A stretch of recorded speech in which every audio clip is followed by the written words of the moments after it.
সবাই পারলো জবাই করতে, তুমি পারলে না কেন?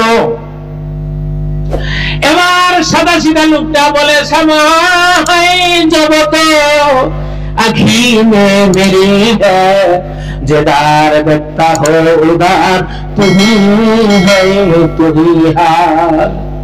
হুজুর, আমিও চেষ্টা করেছি, পানির নিচে ডুবানিয়ে দিয়েছিলাম, দিয়ে দেখি কেউ দেখে না, দুনিয়ার সবার চোখ বন্ধ করে দিয়েছি, কিন্তু আমার আল্লাহ আমার দিকে তাকায় আছে, আমি আর জবাই করতে পারি না।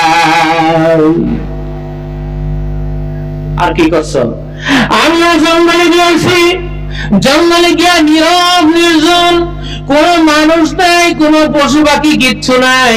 আমি যখন জবাই করতে উদ্যত হলাম, আমি লক্ষ্য করে দেখি দুনিয়ার কোন চোখ দেখে না, কিন্তু আমার আল্লাহ আমার দিকে তাকায় আছে।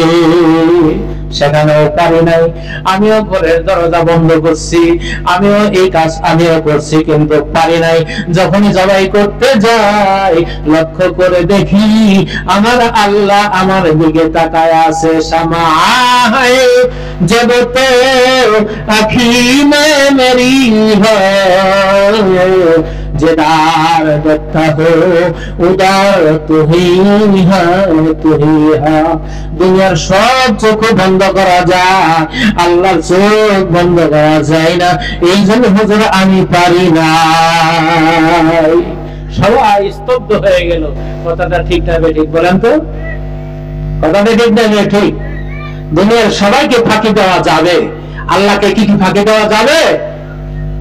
হ্যাঁ, আল্লাহকে ফাঁকি দেওয়া কোন সুযোগ নাই। আজকে মানুষ দেখেন, এই যে হালিমাতু সাদিয়া মন্ডলবাড়ি, তিনানভিলা মন্ডলবাড়ি হালিমাতু সাদিয়া নুরানি হাফেজিয়া মাদ্রাসাটা যদি না থাকতো, আজকের এই সুন্দর, এত সুন্দর একটা মাহফিল আমরা পেতাম? আজকের এলাকার যুবক শ্রেণী